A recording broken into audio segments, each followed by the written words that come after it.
ऐसा कम होता है कि कोई एक चुनाव या उसके कुछ अंतराल में जो है वो कई नेताओं को राजनीतिक मंच पर पेश कर दे। 2024 का लोकसभा चुनाव और उसके बाद के कुछ महीने अगर आप देखें तो आपको दिखाई देगा कि देश में कम से कम 5-6 नए नेता जो है उभर कर आए हैं, अलग अलग दलों के हैं, अलग अलग राज्यों में हैं। और इन नेताओं की भविष्य की संभावना है इसलिए भी दो कारणों से, एक उनकी उम्र और दूसरा उनका प्रभाव और जिस तरह से उनका विचारधारा के प्रति कमिटमेंट है। वो केवल सत्ता की राजनीति में जो भी है वो सत्ता तो चाहता ही है, इसमें कोई दो राय नहीं है।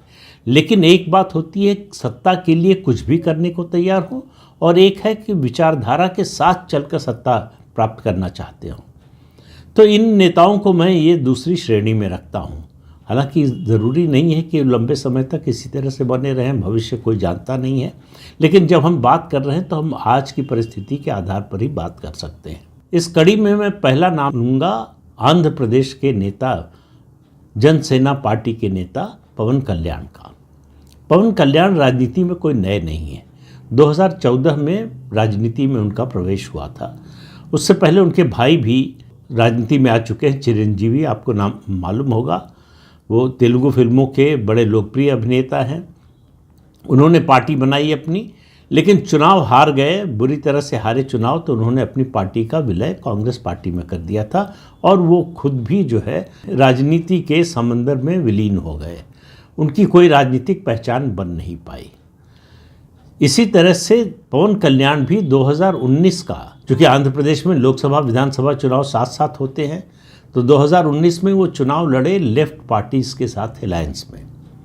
सिर्फ एक सीट मिली पूरे राज्य में, और वो 2 सीटों से चुनाव लड़े थे खुद, दोनों सीटों पर हार गए। अब आप देखिए कि कैसे कोर्स करेक्शन अगर नेता करता है तो उसका क्या परिणाम निकलता है।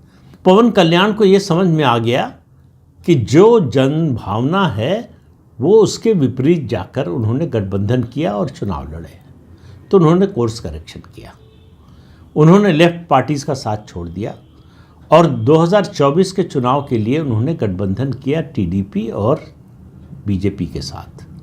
और वो उनका बड़ा जोर था। एक समय ऐसा था कि टीडीपी और बीजेपी का गठबंधन होगा कि नहीं होगा, इसमें असमंजस बना हुआ था। बीजेपी अपनी ओर से जो है हाँ नहीं कर रही थी, और चंद्रबाबू नायडू जो है 2019 के चुनाव में घायल होने के बाद से लगातार लगे हुए थे।